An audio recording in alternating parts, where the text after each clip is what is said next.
Bonjour, bonjour, bonjour. Nous attendons votre mise en place que vous partagez déjà à nos contacts, les uns et les autres qui veulent suivre ce culte en direct. Nous allons commencer. Nous sommes en direct avec nos bien-aimés de la RTN. Nous sommes en direct sur RTN, radio et télévision. Nous sommes en direct sur Facebook, sur les réseaux sociaux. Nous sommes en direct depuis l'Église internationale de Nazareth.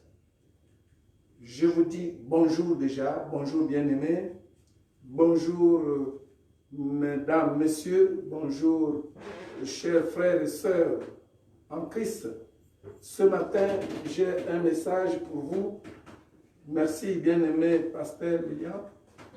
J'ai un message ce matin pour vous. Le message que j'ai, c'est un message de bonheur, un message de joie, un message de prospérité, un message de vie. Le thème s'intitule « Jésus-Christ est sauveur ». Jésus-Christ est sauveur. Parce que c'est lui, le sauveur Jésus-Christ, qui est pratiquement le sujet de la Bible, depuis Genèse jusqu'à Apocalypse.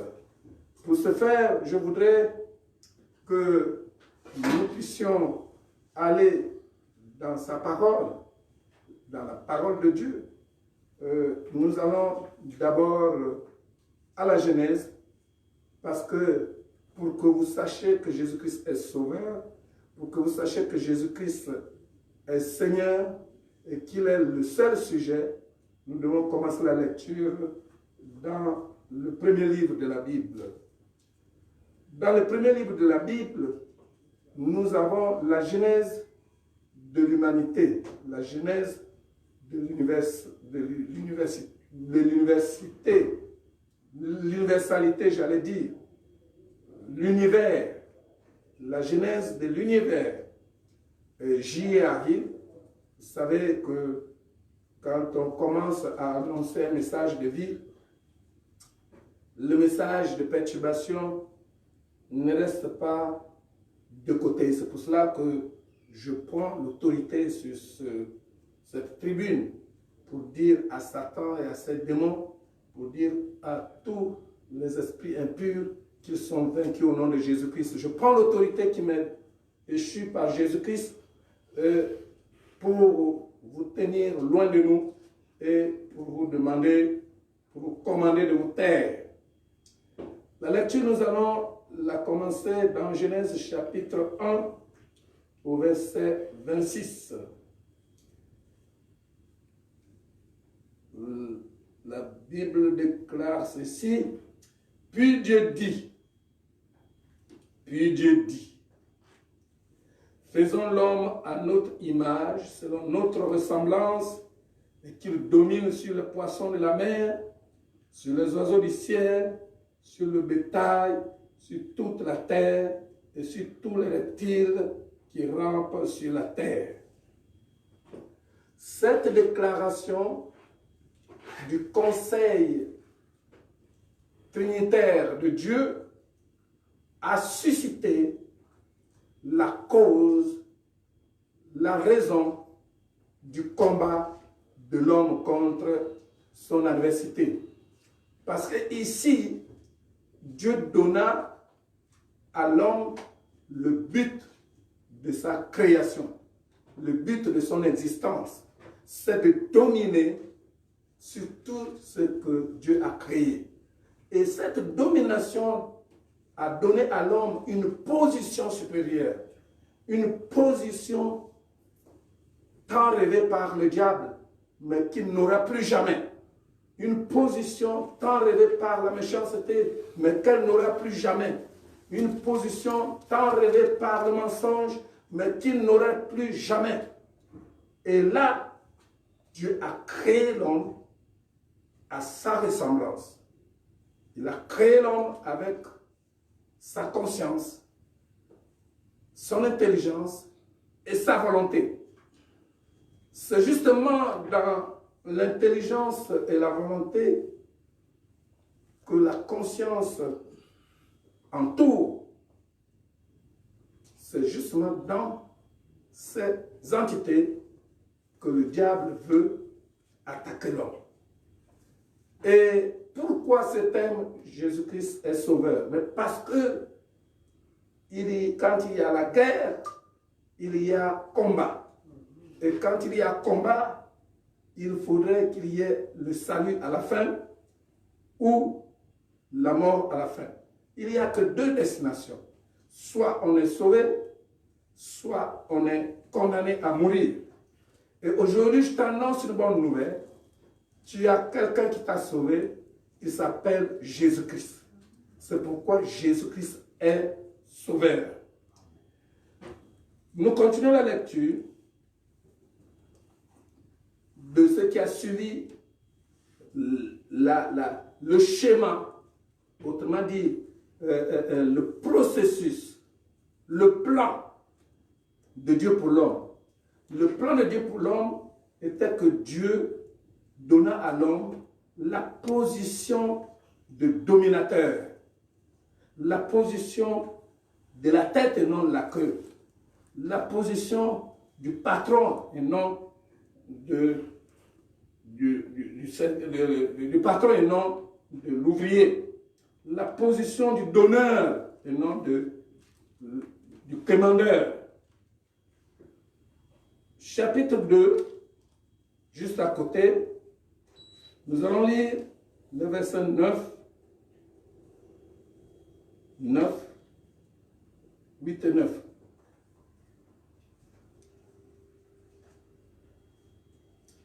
Puis l'Éternel Dieu planta un jardin en Éden, du côté de l'Orient, et il y mit l'homme qu'il avait formé. L'Éternel Dieu fit pousser du sol des arbres de toute espèce, agréables à voir et bons à manger, et l'arbre de la vie au milieu du jardin, et l'arbre de la connaissance du bien et du mal. Vous voyez là encore, dans le schéma de Dieu pour l'homme, Dieu a préparé pour l'homme une ère, un environnement dans lequel il ne devrait rien lui manquer. Le plan de Dieu pour l'homme est que l'homme vive dans l'abondance, que l'homme vive à l'abri du besoin, que l'homme vive à l'abri de la peur. Ça, c'est le plan de Dieu.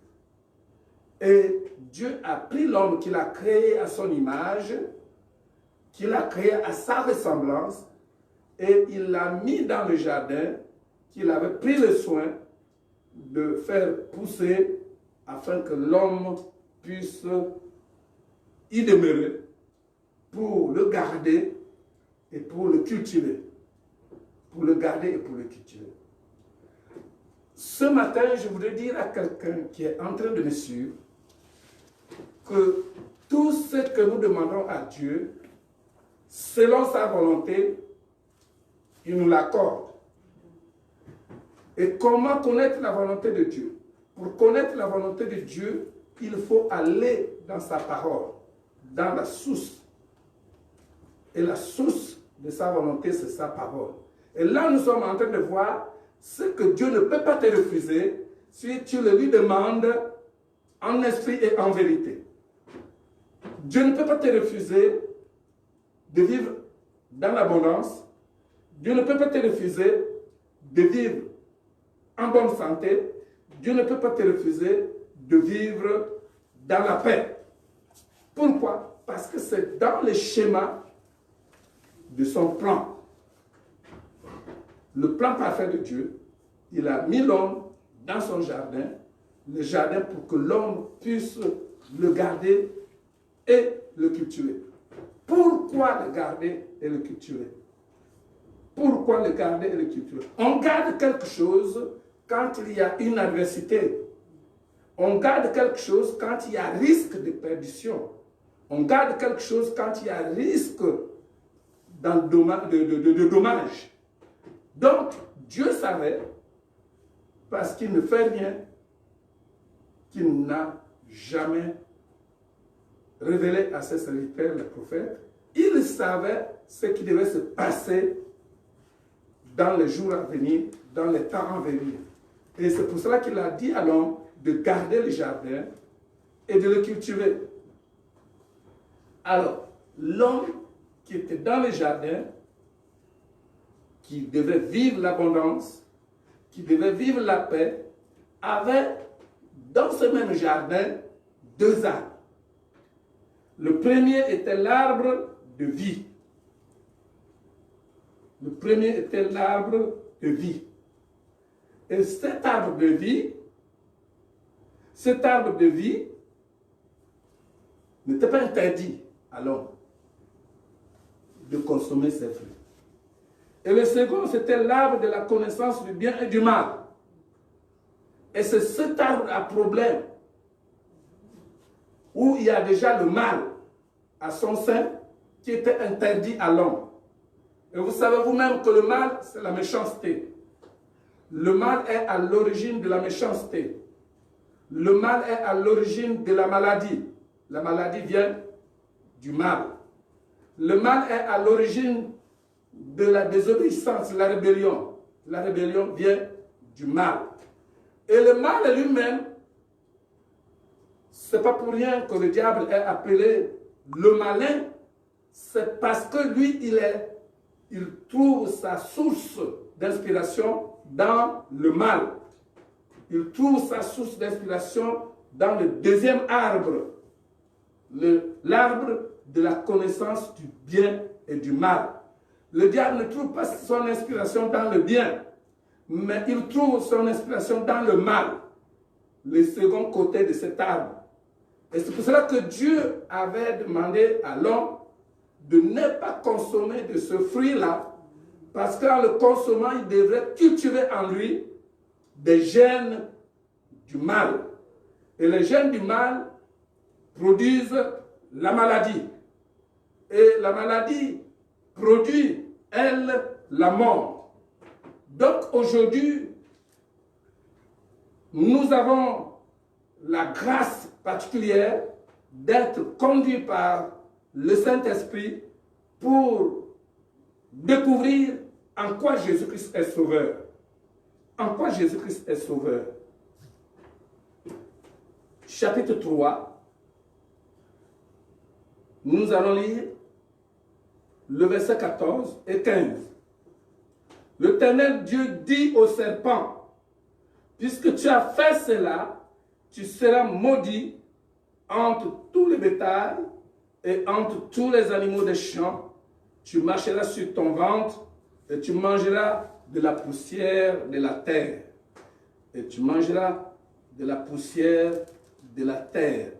Et tu mangeras de la poussière tous les jours de ta vie. Je mettrai inimitié entre toi et la femme, entre ta postérité, j'allais dire, et sa postérité. Celle-ci t'écrasera la tête et tu lui briseras le talon.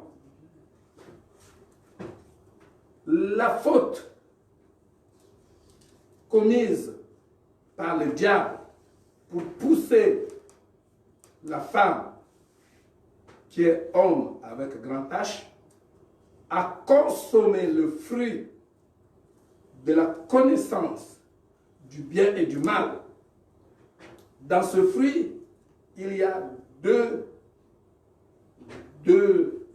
attributs. Il y a la connaissance du bien, mais il y a aussi la connaissance du mal. Dans ce fruit, tu ne peux pas ne pas développer le mal si tu l'as consommé. Le mal et le bien, ils sont enfuis. Et le diable le savait, parce que le diable l'avait déjà consommé en esprit. le diable est un esprit. Mais pour que cet esprit puisse consommer ce qui était dévolu à l'homme, l'homme, lui, qui est naturel, l'homme, lui, qui est physique, il faudrait que l'esprit puisse habiter dans un corps. Et c'est pour cela que l'esprit, qui est le diable, Satan, est entré dans le serpent pour prendre la forme du serpent afin que le serpent devienne visible à l'homme, aux yeux physiques de l'homme. Et le serpent est venu parler à la femme sous l'inspiration du diable, Satan. Et son nom aussi est le serpent ancien. Donc, l'esprit du serpent est rentré dans le serpent physique pour pouvoir parler à l'homme. Et ce même esprit te parle aujourd'hui, ce même esprit te tente aujourd'hui par tout ce que tu vois autour de toi. Tu dois le discerner, tu dois le connaître pour pouvoir le mettre à sa place. Parce que tu dois connaître la tienne. La tienne, la nôtre, c'est celle que nous venons d'écouter, de lire tout à l'heure, dans le schéma parfait de Dieu. Parce que Dieu nous a créés à son image. Nous sommes donc créés à l'image de Dieu. Nous avons toutes les entités divines en nous. Donc ça, c'est ce que Dieu nous a promis. Ça, quand tu demandes à Dieu, il te le donne. Il dit, qui de vous peut donner à son fils un serpent s'il lui demande un pain? C'est pour nous dire que tout ce que nous lui demandons dans sa volonté parfaite, alors il nous le donne. Il dit dans 1 Jean aussi, dans 1 Jean 5, je crois 14, il dit que nous avons auprès de lui cette assurance que si nous lui demandons quelque chose, si nous savons qu'il nous écoute, alors la chose que nous lui avons demandée nous est accordée, quelle que soit la chose. Alors la chose que nous lui avons demandée nous est accordée, quelle que soit la chose. Demander dans sa volonté parfaite nous donne la grâce de recevoir la chose que nous lui avons demandée. 1 Jean 5, verset 14. Nous avons auprès de lui cette assurance que si nous demandons quelque chose selon sa volonté, laquelle volonté? Celle que nous avons lue dans Genèse chapitre 1 et 2. Si nous lui demandons quelque chose selon le schéma, selon son plan parfait pour l'homme, alors il nous écoute. Verset 15. Et si nous savons qu'il nous écoute, quelque chose que nous demandions, nous savons que nous possédons la chose que nous lui avons demandée. C'est si clair que ça.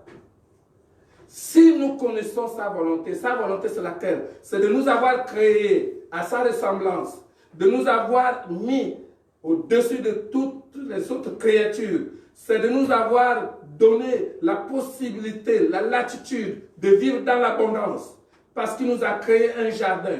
Le jardin ici symbolise toutes les bénédictions que vous pouvez imaginer. Le jardin symbolise l'environnement qui doit entourer un homme qui vit dans la volonté parfaite de Dieu. Et dans ce jardin, malheureusement, il y avait un arbre qu'il ne fallait pas toucher à ses fruits. Et cet arbre, c'est l'arbre qui a causé des problèmes parce que le diable a tenté l'homme et l'homme, par inattention, a consommé le fruit de la connaissance du bien et du mal. De la connaissance du bien et du mal. Alors, ces fruits de la connaissance du bien et du mal a donné un germe de méchanceté dans l'homme. Un germe de méchanceté dans l'homme. Donc ce germe de méchanceté pousse à l'homme de ne plus suivre la volonté parfaite de Dieu. Et cette volonté parfaite de Dieu, c'est celle que Jean a donnée dans sa lettre, en son chapitre 5, dans sa lettre à son chapitre 5, qui dit que si nous connaissons la volonté parfaite de Dieu, celle que je viens de vous dire, et que nous demandions quelque chose dans cette volonté, alors nous devons savoir qui nous écoute. Parce que Dieu est partout. Dieu est en nous. Il nous entoure. Il nous supervise. Il sait ce qui est en nous. Il sait ce qui va arriver demain, après-demain. Et si nous allons lui demander quelque chose selon sa volonté, alors nous devons savoir qui nous écoute.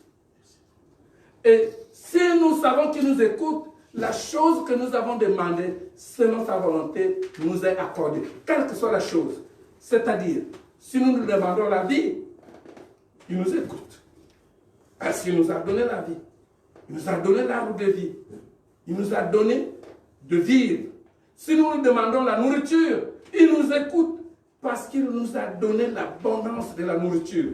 Si nous nous demandons les habits, il nous écoute parce que dans le jardin d'Éden, nous n'avions pas besoin d'habits. Si nous nous demandons les voitures, les avions, il nous écoute. Pourquoi? Mais parce que l'environnement croissant, en se développant, donne à chacun de nous le besoin d'aller en Asie, en Europe, aux États-Unis, et ainsi de suite. Il nous écoute. Donc, tout ce que tu vas demander à Dieu, dans sa volonté parfaite, donc dans ce schéma, il t'écoute.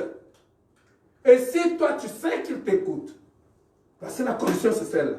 Si tu sais qu'il t'écoute, alors tout ce que tu lui as demandé, t'est déjà accordé. C'est ça la parole de Dieu et c'est ça sa volonté. Mais maintenant, quel est le problème de l'homme aujourd'hui? Pourquoi l'homme aujourd'hui a besoin d'être sauvé? Parce qu'il est question ici du sauveur. Pourquoi l'homme a besoin d'être sauvé? L'homme a besoin d'être sauvé justement parce que l'homme a oublié le plan parfait de Dieu pour lui. Et il est allé à l'encontre du schéma que Dieu avait tracé pour lui. Regardez quelqu'un qui veut construire un immeuble. Il va voir l'architecte. L'architecte lui fait un plan. Je bénis Dieu pour la présence d'un architecte dans ce lieu. Donc, il me comprend bien. L'architecte lui fait un plan de son immeuble. Et il va voir le constructeur. Donc, le constructeur, celui qui a l'entreprise de construction, qui n'est pas l'architecte, mais qui doit suivre avec exactitude le schéma de l'architecte.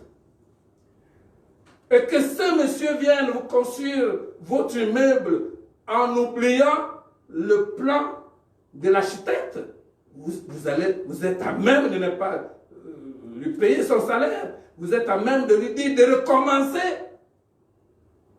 Parce que ce ne sera pas ça le plan de votre maison. La maison qui est dans votre tête ne sera pas celle-là.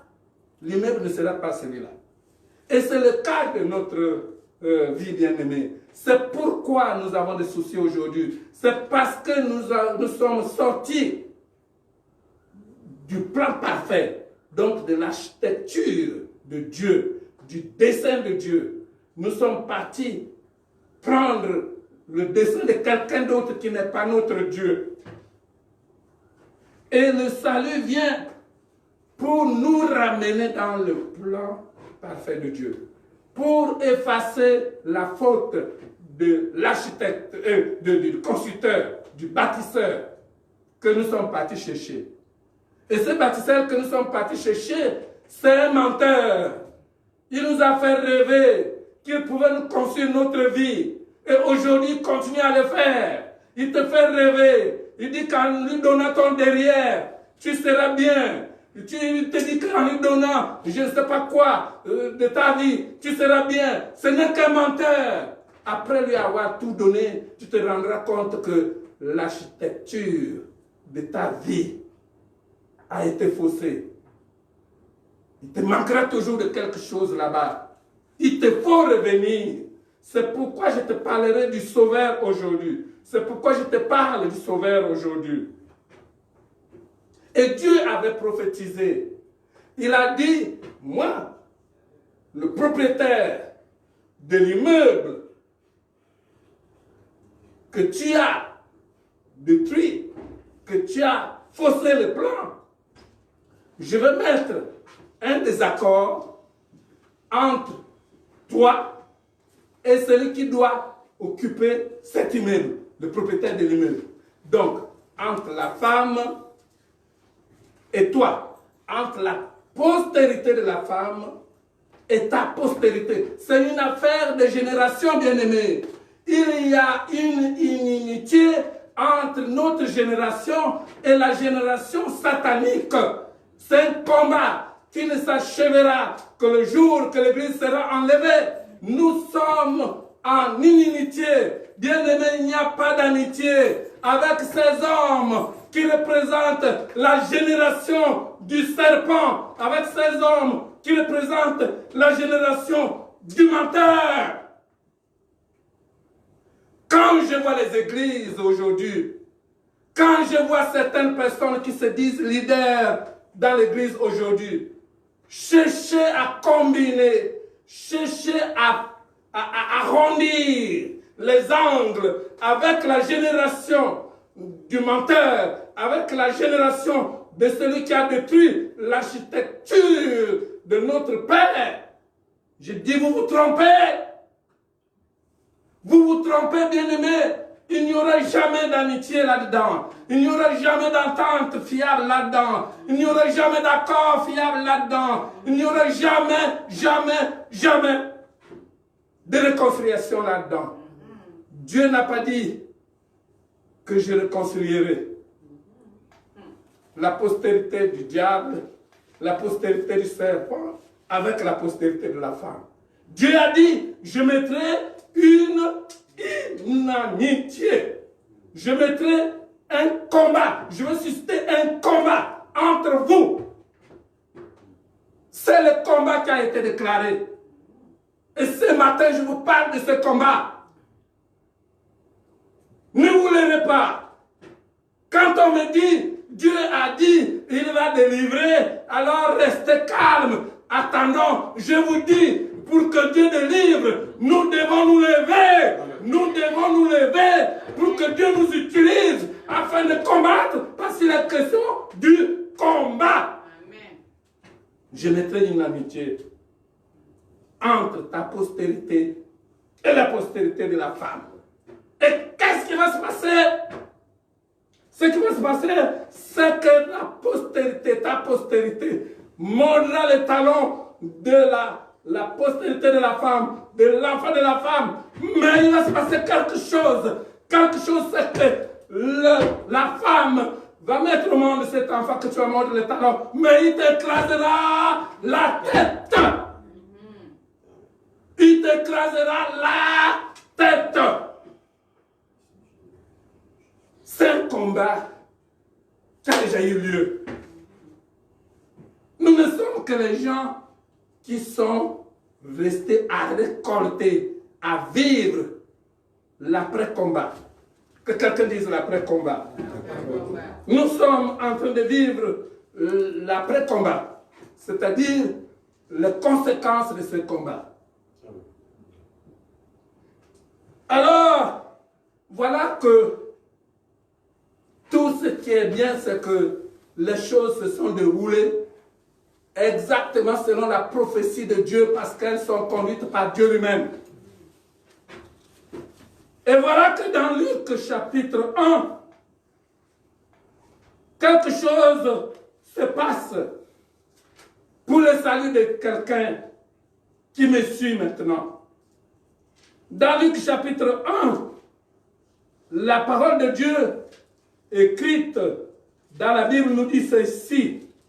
à partir du verset 26.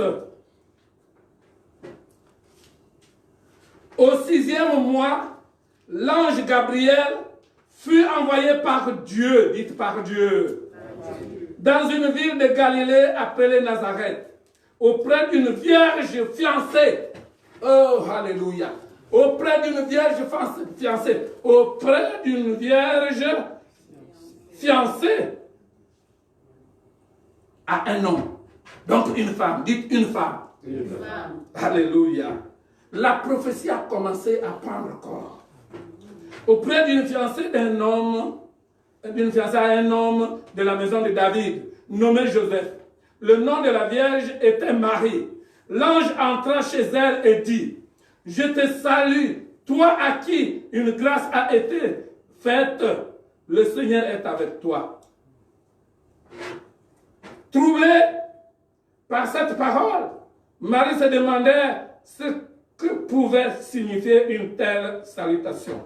L'ange lui dit, « Ne crains point, Marie, car tu as trouvé grâce devant Dieu.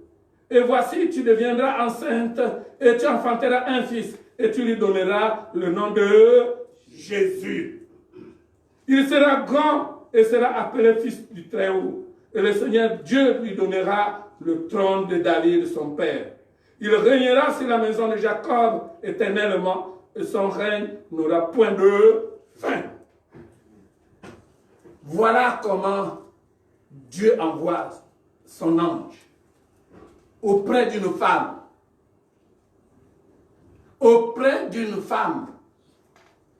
Beaucoup de gens pensent que c'est une légende. D'autres disent que c'est de l'histoire. D'autres disent que c'est l'histoire romantique.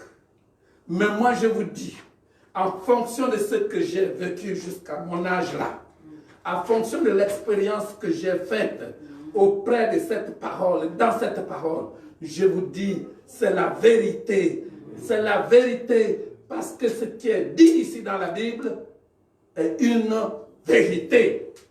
Quelqu'un dit, c'est la vérité. C'est la vérité. Donc voilà, l'ange vient voir la femme, petite qu'elle était encore. Vierge qu'elle était encore, mais déjà fiancée. Pour ne pas promener les regards vides autour d'elle. Elle était déjà fiancée à un homme de la famille de Lévi, à un homme de la famille de David. Non, bien-aimés, j'ai de la joie à vous l'annoncer aujourd'hui. J'ai de la joie de vous dire aujourd'hui que le salut est vrai, qu'il est certain, et c'est une vérité. Donc, voilà comment Jésus a prospéré dans le ventre de sa mère et comment il est né. Donc, Jésus est né et il est né où? Il est né dans une petite ville. Je ne sais pas. Ok, il faut que je regarde. J'ai encore du temps. Ok, merci Seigneur. Je n'ai encore plus que 30 minutes, ne vous en faites pas. Je vais lire avec vous ce passage. Donc, cette belle maman va rendre visite à sa cousine pour justement témoigner de la véracité de ce que je viens de vous dire. Verset 35, l'ange lui répondit, pour confirmer, pour éduquer, pour affermir la foi de Marie, l'ange dit à Marie que, peut-être qu'il faudrait que je continue la lecture pour que vous sachiez comment ça s'est passé, comment le miracle s'est produit. Nous parlons à partir du verset 32. Je reprends. Il sera grand et sera appelé fils du Très-Haut. Et le Seigneur Dieu lui donnera le trône de David, de son père. Il régnera sur la maison de Jacob éternellement et son règne n'aura point de fin. Marie dit à l'ange, comment cela se verra-t-il puisque je ne connais point d'homme? L'ange lui répondit, le Saint-Esprit viendra sur toi et la puissance du Très-Haut te couvrira de son ombre. C'est pourquoi le Saint-Enfant qui naîtra de toi sera appelé Fils de Dieu. Voici Élisabeth, ta parente, a conçu elle aussi un fils en sa vieillesse, et celle qui était appelée stérile est dans son 6e mois, car rien n'est impossible à Dieu. Voilà la bien-aimée Marie, qui, comme vous et moi, s'est étonnée de comment le surnaturel peut-il devenir naturel. Comment le surnaturel peut-il devenir naturel? Comment est-ce que moi qui suis homme peux un jour croire que ce que je suis en train de rêver là pourra s'accomplir? Comment est-ce que les paroles de cet homme pourront se réaliser? Comment est-ce que je pourrais sortir de la situation dans laquelle je me suis empêtré? Comment est-ce que ma nation, ma famille, mon village, ma femme, mon mari, mes enfants pourront-ils changer? Comment? Mais l'ange dit à Marie, et cette même parole sort de ma bouche pour te dire que le Saint-Esprit, l'Esprit du Dieu vivant que tu ne peux pas voir, l'Esprit du Dieu vivant que tu ne peux pas toucher, m'utilise maintenant pour te parler de la même parole. Et cette parole va changer la situation qui te semble impossible. Parce que je te dis que c'est écrit ici, rien n'est impossible à Dieu. Rien n'est impossible à Dieu. Rien n'est impossible à Dieu. Ce qui est impossible à l'homme est possible à Dieu. Alors voilà comment Marie pouvait vraiment se rassurer. Dire que, ok, alors ma cousine Élisabeth est donc aussi enceinte, alors je vais essayer de partir la voir, lui rendre visite. Verset 39. Dans ce même temps, Marie se leva et s'en alla en hâte vers les montagnes dans une ville de Juda. Elle entra dans la maison de Zacharie et salua Élisabeth. Dès qu'Élisabeth entendit la salutation de Marie, son enfant tressaillit dans son sein, et elle fut remplie du Saint-Esprit. Et elle fut remplie du Saint-Esprit. Comment cette salutation pouvait-elle bousculer l'entendement d'Élisabeth? Dès qu'Élisabeth entendit la salutation de Marie, son enfant tressaillit dans son sein et elle fut remplie du Saint-Esprit. Elle s'écria d'une voix forte, « Tu es bénie entre les femmes, et le fruit de ton sein est béni. » Comment m'est-il accordé que la mère de mon Seigneur vienne auprès de moi?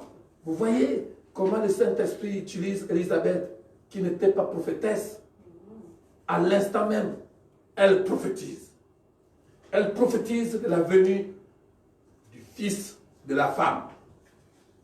De la venue du Fils de la femme.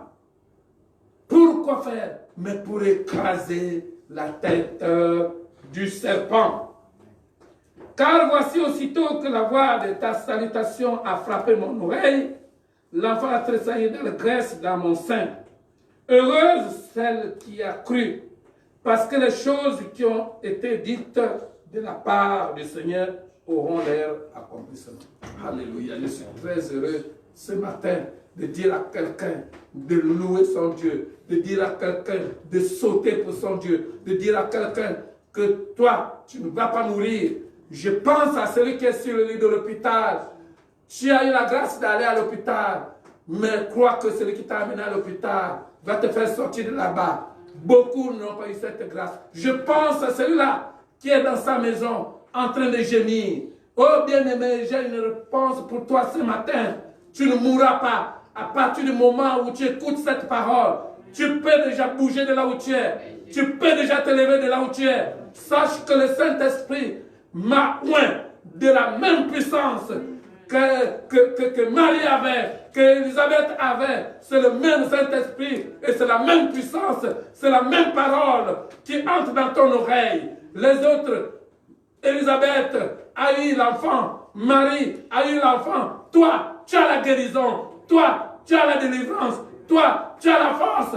Toi, tu as le salut. Lève-toi là où tu es. Lève-toi de là où tu es. Bouge, bouge. Lève-toi. Parce que en toi, ce qui t'empêche de bouger s'appelle la sémence, le gène du mal.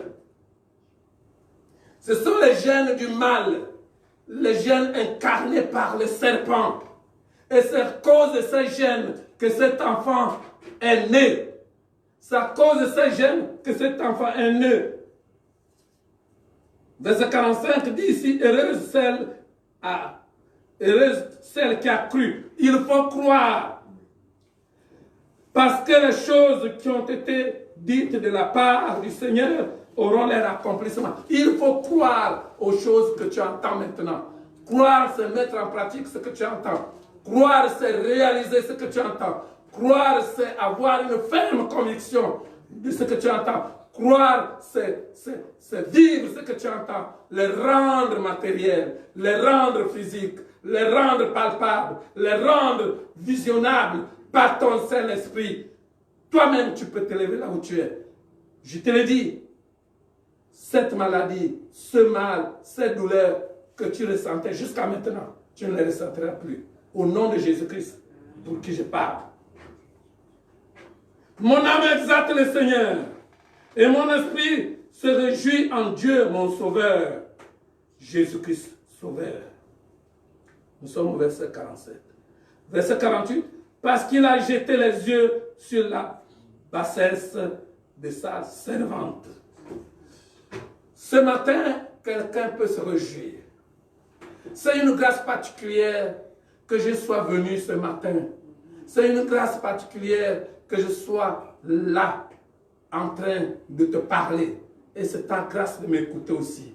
Parce que tous les deux, nous avons cette connexion avec le Saint-Esprit, l'Esprit du Dieu vivant, l'Esprit de la vérité, l'Esprit qui a couvert Marie, l'Esprit qui a couvert Élisabeth. Cet Esprit a donné la capacité à leurs deux enfants d'accomplir la volonté du Seigneur.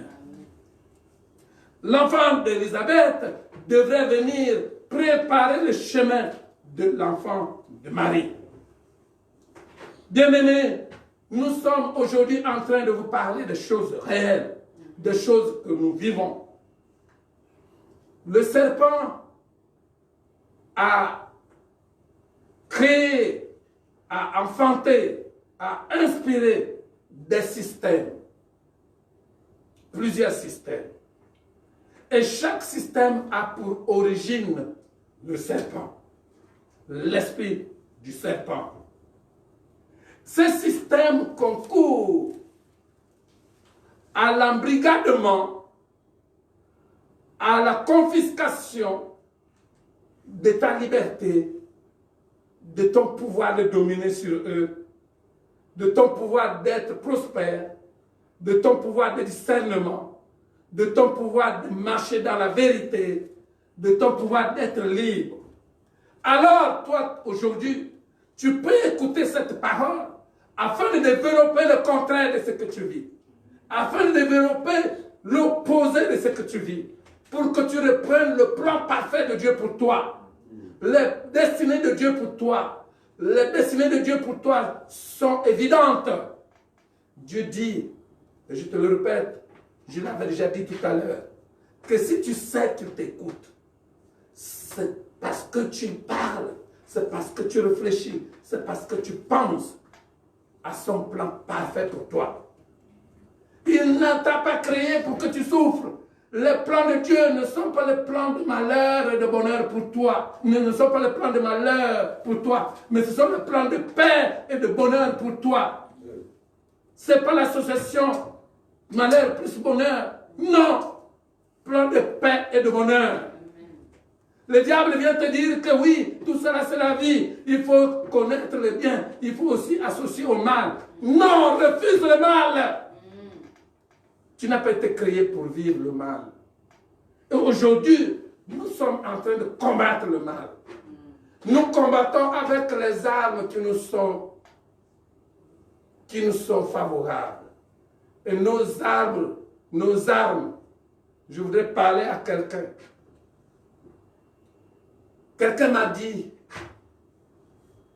il m'a envoyé, c'est un pasteur, il m'a envoyé un message. Il me dit, bien-aimé, tu sais que nous n'avons pas à combattre contre la chair et le sang. Mais nous devons être attentifs. Nous devons regarder la délivrance que nous accorde le Seigneur. Parce que le Seigneur nous accorde la délivrance. Il ne faut rien dire. Il ne faut rien faire. Parce que tu ne dois pas être un activiste. Pitié de pitié, de pitié, de pitié. Pitié, pitié, pitié, pitié. Il n'a pas compris. Écoutez, la parole de Dieu est textuelle. Comme elle est textuelle, il faut la prendre dans son contexte. Au moment où Dieu a dit à Moïse de dire à son peuple de ne pas crier, de ne pas faire du bruit, mais le peuple de Dieu était face à la mer. Le peuple de Dieu était face à la mer. Mais Dieu a dit à Moïse, dis à mon peuple de ne pas crier, de ne pas faire du bruit, d'attendre la délivrance que je vais opérer pour mon peuple. Mon bien-aimé, je lui ai dit peut-être que quelque part il n'a pas compris. Je le partage avec vous ici pour que cet enseignement soit pour vous et pour moi. Tu ne peux pas rester à dormir parce que Dieu t'a promis un jardin d'Éden. Dieu n'a pas dit ça. Dieu a créé, il a fait pousser l'arbre, il a fait pousser l'herbe, il a fait pousser tout ce qu'il faut. Mais il t'a dit, parce qu'il n'y avait pas de péché. Il n'y avait pas de péché. Il ne t'a pas dit de dormir et tu verras les fruits vont venir tomber dans ta bouche. Sinon, la femme n'aurait pas cueilli le fruit interdit. Dieu te demande de garder et de cultiver. Garder, c'est un verbe d'action. Cultiver aussi, c'est un verbe d'action. Dieu ne travaille pas avec les inertes. Dieu ne travaille pas avec les inertes. Il ne travaille pas avec les dormeurs. Il dit, regardez la fourmi. Regardez la fourmi. Voyez comme la fourmi est sage. Mais sa sagesse est matérialisée par son travail. Parce qu'elle ne se repose pas. Elle travaille nuit et jour. Bien-aimé pasteur, bien-aimé chrétien, tu peux bien attendre là où tu es, à jeûner tous les jours pendant 365 jours par an. Ta situation ne changera pas. Tant que tu ne te lèveras pas, tant que tu ne donneras pas à l'esprit un corps pour agir, tant que tu ne donneras pas à la parole une bouche pour sortir, tant que tu ne donneras pas aux pieds, au mouvement, tes pieds pour se mouvoir. Pitié, de pitié, de pitié. Non. Le peuple de Dieu devait jouer un rôle. Dieu devait jouer le sien. Il a dit au porteur de la vision que nous sommes Nous les leaders, nous ne devons pas être comme le peuple de Dieu dans nos églises. Nous devons leur montrer le chemin. Nous devons leur montrer l'exemple. Nous devons leur montrer la référence. Moïse avait reçu la vision de leader. Le peuple avait reçu la vision du peuple. Le leader doit lever la verge. La verge ici, c'est le pouvoir, l'autorité du Saint-Esprit. Cette autorité n'agit pas avec celui qui dort, qui jeûne encore. Non, jeûne parce que c'est normal. Prie parce que c'est normal. Pour avoir l'inspiration, pour avoir la direction, pour avoir le discernement. Et pour te lever et marcher selon la direction que le Saint-Esprit t'a montré pendant le jeûne. Amen. Amen. Tu ne dois pas dormir. Ils sont nombreux à me jeter les pierres. Jetez-moi les pierres, mais je vous attends au tournant dangereux. Ils m'ont traité hier de tous les mots. Le conseil des ministres du 14, le conseil des ministres, par visioconférence, a dit quoi? Maintenant, on ira vérifier vos dîmes et vos offrandes. Là, vous êtes en train d'attendre la délivrance en priant. On sera capable de venir te dire, la semaine dernière, tu as eu 10 000 alors que tu n'as eu que 1 000 francs. Où est-ce que tu as mis ces 10 000? Tu dis, je n'ai eu que 1 000 francs. Allez! Tu vas dire, oui, je prie, je dors, j'attends avec patience. Bien-aimé, je n'attendrai pas. J'ai besoin des hommes et des femmes qui savent que notre Dieu est tout puissant, qui savent que c'est notre Dieu qui a tout créé, qui savent que c'est notre Dieu qui a écrasé la tête du diable. Amen. Spirituellement, le diable n'a plus de pouvoir. Si nous ne luttons pas contre la chair et le sang, mais nous avons déjà le pouvoir. Pourquoi ne plus aller maintenant? Puisque quelqu'un qui a le pouvoir, tu dors avec ton pouvoir. Pitié de pitié de pitié. Jésus dit, quand il vient, son premier miracle, il va à un mariage. On l'invite à un mariage. Il est né par la vertu du Saint-Esprit. Il est Dieu. Pleinement Dieu. Pleinement homme. Il va au mariage. On l'invite. Il va au mariage. Et arrivé au mariage, ses disciples ne savaient pas qu'il pouvait faire un miracle. Ses disciples, tous ceux qui étaient avec lui, ne savaient pas qu'il pouvait faire un miracle.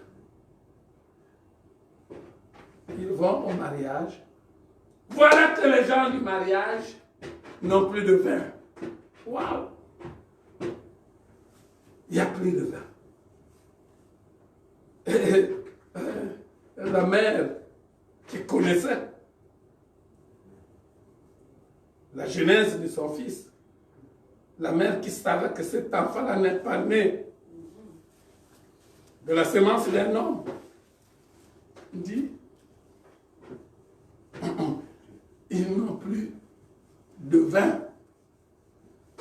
Je sais que tu as la solution, ils n'ont plus de vin. Dieu, qui s'est transformé en homme, commence à prendre ses distances. Il dit, il ne faut pas que vous continuiez à croire que je suis naturel. Je suis surnaturel aussi. Qu'y a-t-il, femme? Il ne dit pas, maman, qu'y a-t-il entre toi et moi? Non, il dit, femme, je te mets à ta place. C'est moi qui t'ai formé. C'est moi qui t'ai formé. C'est moi qui ai ouvert la poitrine de l'homme pour te former toi. Qu'y a-t-il entre toi et moi? Et la mère de dire, ok, vous les serviteurs, faites ce qu'il vous dira. Autrement dit, faites ce que la parole qui sortira de sa bouche vous dira. Jésus, pour leur montrer qu'il est Dieu, il leur dit, prenez les 6 vases qui étaient devant vous là. Là-bas, il y avait de l'eau sale, de l'eau des ablutions des hommes, avec des particules, des restes de cellules mortes de la peau dans chaque vase. Il dit, remplissez de l'eau et allez donner à ceux qui veulent le boire. Jésus lui-même. Mais vous voyez, de nos jours, dans nos églises, on devrait commencer à dire le pasteur déraille. Le pasteur a perdu la boussole. Mais Jésus, il fait quoi d'abord? Il prépare l'entendement des serviteurs. Il bloque la possibilité de contredire. Il bloque. Il dit à l'esprit de rébellion, tais-toi. Il dit à l'esprit d'insoumission, tais-toi. Il dit à l'esprit de raisonnement, tais-toi. Il bloque tous ces esprits. Et il ouvre la porte à l'esprit de l'obéissance. C'est l'obéissance qui conduit au salut. C'est l'obéissance qui conduit au miracle. C'est l'obéissance qui conduit à la vérité. C'est l'obéissance qui conduit à la prospérité. Ils ont fait sans bouger, sans bouder. Ils sont allés servir. On leur a posé les questions. Aucun d'eux n'a répondu à aucune question. Parce que tout a été préparé en amont. Rien ne t'arrive que Dieu n'ait permis, mon bien-aimé. Gabon, rien ne t'arrive que Dieu n'ait permis. Dieu a permis cette situation pour voir quel genre de peuple il a mis au Gabon, pour voir quel genre de chrétiens sont au Gabon, quel genre de croyants sont au Gabon. Regardez ce qui se passe en France, aux États-Unis, en Asie. Qu'est-ce qui se passe là-bas? Sous le fait du coronavirus, ils ont les hôpitaux les plus modernes, les plus sophistiqués. Ils ont même des robots qui peuvent rentrer là où il y a la maladie sans se contaminer. Ils peuvent tout faire. Mais c'est là-bas où il y a une hécatombe. Mais dans notre pays, où la femme accouche à même le sol, où le paludisme entraîne la personne en 2 jours, dans notre pays où nous n'avons même pas un comprimé d'aspirine dans nos hôpitaux, regardez comment nous sommes. Il m'a dit, mon fils, ne le crains pas. Ne crains pas coronavirus, Covid-19, ne le crains pas. Dis à mon peuple de ne pas craindre. Dis à mon peuple de ne pas craindre, mais de croire en Jésus-Christ. De croire que Jésus-Christ est venu pour détruire toutes ces choses, pour détruire toutes ces maladies. Celui qui croira ne sera pas inquiété. Bien-aimé, il ne sera pas inquiété. Regardez tout l'argent qu'on a donné. 250 milliards. Aujourd'hui, on emprunte encore. Pour la Covid-19. On emprunte encore. Pour quel résultat? Pour quel résultat, bien-aimé? Le véritable résultat, c'est Jésus-Christ. Et c'est pourquoi nous avons dit, Gabon, j'appartiens à Jésus. Nous avons voulu que le Gabon soit pour Jésus. Et bien aimé, c'est un combat ouvert. Amen. Que le monde des ténèbres veut livrer contre cette vision. Mais je suis en train de prêcher aujourd'hui que le salut c'est en Jésus-Christ. Jésus-Christ est sauveur. Amen. Et ce combat a été déjà gagné. Nous ne sommes que là pour regarder en différé le combat. Et celui qui vivra les conséquences heureuses de ce combat, c'est celui qui aura foi. C'est celui qui aura cru en ce combat. Amen. Celui qui ne croit pas, c'est tout à fait normal qu'il tombera dans la déchéance. Jésus dit, vous connaîtrez la vérité. La vérité, c'est que c'est lui qui est Dieu. La vérité, c'est qu'avant toute chose, il a existé. Il a créé l'homme à son image. Dieu le Père, Dieu le Fils, Dieu le Saint-Esprit. Dans un conseil trinitaire, ont pris la décision de créer l'homme. Ont pris la décision de tracer le schéma de l'homme. Ont pris la décision d'étager les étapes. Ont pris la décision de marquer les différentes situations que chacun devrait vivre. Bien-aimés, je vous dis, le salut est en Jésus-Christ. Peuple de Dieu, tu n'auras jamais l'impact du coronavirus dans ta vie. Tu n'auras jamais l'impact du diabète dans ta vie. Tu n'auras jamais l'impact de l'hypertension artérielle dans ta vie. Tant que tu croiras que Jésus-Christ est le Seigneur et Sauveur de l'humanité que nous sommes. Il est Seigneur et il est Sauveur. Et il a donné de l'eau. Et de l'eau s'est transformée en vin. C'est lui, encore, au cours d'un enseignement comme maintenant, il avait pris trop de temps à enseigner l'homme qui était dur en entendement. Et comme il voyait que le temps passait, il a dit c'est le moment de prouver ceux qui sont avec moi. Il suscite la question de quelqu'un parmi eux. Maître, le soleil est en train de se coucher. Nous sommes dans un désert. Il n'y a ni eau, ni nourriture ici. Laisse partir tous ces 5000 hommes et plus, sans tenir compte du nombre de femmes et des enfants. Laisse-les partir. Parce que là, où nous sommes, on est fichus. Jésus sourit. Il dit, mais comment ces gens-là n'ont pas compris que s'ils croient en moi, il y avait plusieurs possibilités en Christ. La première possibilité, c'était qu'il renforce le peuple qui était là. Il le fortifie.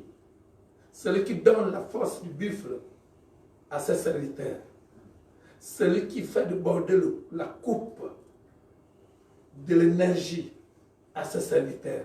Il pouvait dire, allez, les gens, au lieu de se fatiguer, ils vont être forts encore de nouveau. Il rajeunit ses serviteurs. Quand je passe, lorsque je vais voir quelqu'un, oh, celui qui me connaissait, je ne sais pas en quelle année, il me dit, oh, mais pasteur, tu es toujours comme ça. Il dit, je suis... Alléluia. Le jeune retraité, c'est moi. C'est Jésus. Il te rend fort. Il pouvait le rendre fort. Il ne l'a pas fait. C'était trop simpliste. Il pouvait dire, ok, que l'eau descend. La pluie devait tomber là. Peuple de Nazareth, vous savez de quoi je parle. En Zanio là-bas, pendant le 12-12, 2015, la pluie est descendue dans les stades et pas aux alentours. Et à Okala, la pluie est descendue dans les jardins de l'église, mais pas aux alentours. Oui, il a mis l'arc-en-ciel pour nous montrer. Il était capable, il pouvait le faire, mais il ne l'a pas fait. Pourquoi il ne l'a pas fait? Mais c'était pour te montrer à toi, pour me montrer que les miracles de Dieu t'appartiennent. Si tu veux le miracle de Dieu, ne dors pas, ne prie pas simplement, ne gêne pas simplement, mais le miracle de Dieu est dans ta vie. Il faut que tu fasses quelque chose. Comme je disais tantôt de Moïse. Moïse avait la verge, mais le peuple de Dieu avait ses jambes pour marcher. Si Moïse fendrait la mer comme il l'a fait, si le peuple de Dieu ne marchait pas, qu'est-ce qui allait se passer? Imaginez la suite. Chacun a un rôle à jouer. Jésus dit, qu'est-ce que vous avez? Quel est votre déposit? Quelle est votre caution? C'est quoi votre caution? Pour louer une maison, pour les locataires, je ne loue plus. Pour louer une maison, quand tu viens, le propriétaire dit quoi? Donne-moi 1 mois, 2 mois de caution avant de rentrer dans ma maison. Jésus dit, quelle est votre caution? Oh oui, il y a un enfant qui est là avec un peu de poisson, mais il a aussi un peu de pain. Waouh! Poisson plus pain. Caution.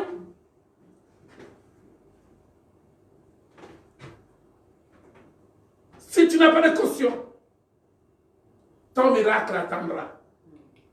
C'est quoi ta caution? Ma parole est une caution. Ma marche est une caution. Mon déplacement est une caution. Ma présence est une caution. Dieu joue son rôle. Ils ont donné le poisson. Ils ont donné le pain. C'est peu.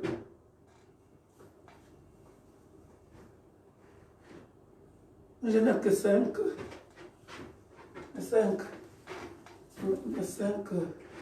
poissons. Oh, pour 2 pains. Waouh. Nous allons faire quoi pour tout ce monde? Jésus dit, donnez ce que vous avez. Le miracle, c'est que tu donnes ce que tu as à Dieu. Qu'est-ce que tu as à Dieu? Qu'est-ce que tu as pour donner à Dieu? J'allais dire. Est-ce que quelqu'un me suit? Vous me suivez toujours? Amen. Alléluia. Qu'est-ce que tu as pour donner à Dieu? Je veux le miracle, je veux le miracle. Je veux faire des enfants, mais avant de faire des enfants, il faut te marier. Il faut te marier. Je veux travailler, mais avant de travailler, il faut apprendre. Tu vas travailler comment? Je veux construire, mais avant de construire, il te faut un terrain. Il faut toujours une caution pour que Dieu agisse.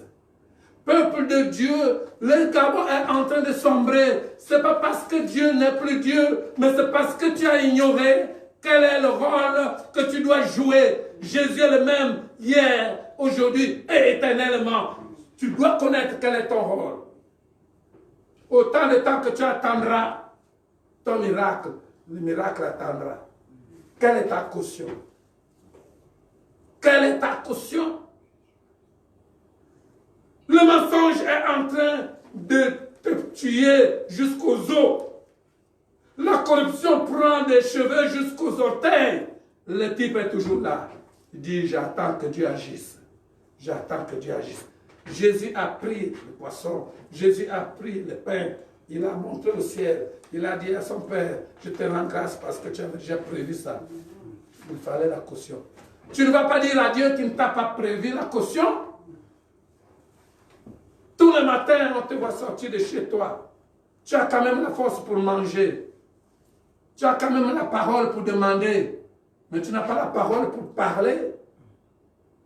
Pour dénoncer. Tu veux que Dieu agisse sans que tu dénonces. Tu veux que Dieu agisse sans que tu ne te mettes en contribution pour le miracle de Dieu. Ils sont allés se corrompre. Ils sont allés se corrompre. Pitié de pitié de pitié. Le combat, il n'y a pas de corruption. Le combat, chacun lutte avec ses armes. David est venu, il a vu que Goliath était trop fort. Goliath était trop fort, trop puissant. Le roi et même les maréchaux, puisque c'est ça maintenant le terme, ils sont tous devenus maréchaux, étaient trop impuissants devant Goliath. David est reparti chercher les armes de Dieu. Les armes du chrétien sont toujours insignifiantes aux yeux des hommes qui meurent. Vous voulez que les gens qui périssent puissent attester vos armes? Non, vos armes sont toujours méprisables. Bien-aimés, ne cherchez pas à ce vous disent que vous êtes bien, que vous êtes ceci, que vous êtes cela. Non. C'est quand on nous méprise que le Seigneur agit. C'est quand on nous méprise. Quand on dit celui-là, on va le prendre, une simple bouffée, et il sera foutu, que le Seigneur agit. Bien-aimé, c'est quand on te parlera, quand on te prendra pour un pauvre type, pour celui qui ne connaît rien, pour celui qui n'est pas patriarche, pour celui qui n'est pas ceci, que Dieu va agir, que Dieu va s'élever. Oui, bien-aimé, c'est à ces moments seulement.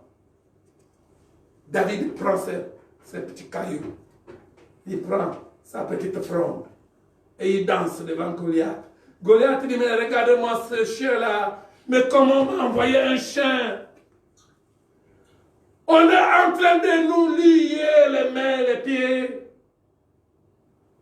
Et nous ne disons rien.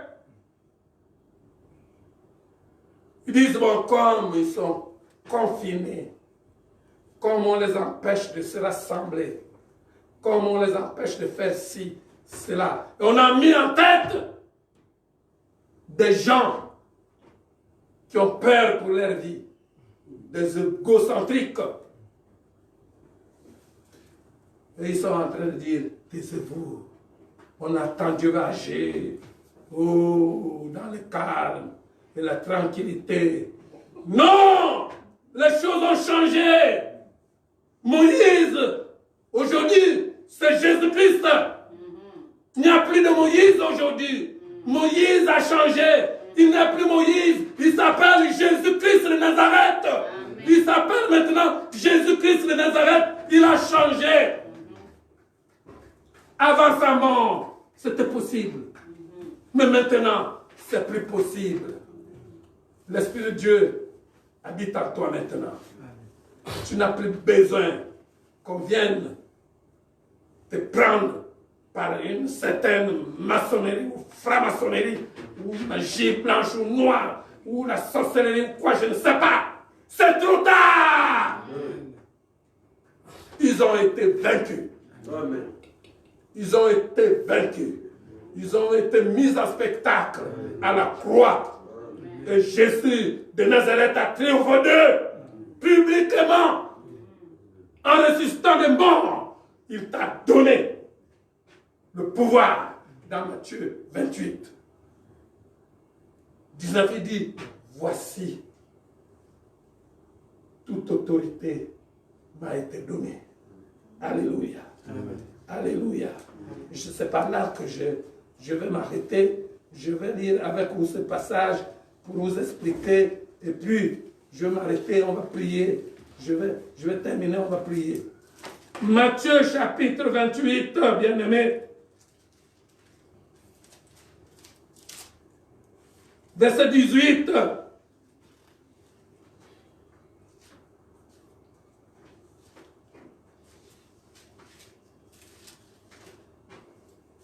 Si vous êtes à la page, nous allons lire. Jésus s'étant approché, leur parla ainsi. Tout pouvoir m'a été donné dans le ciel et sur la terre.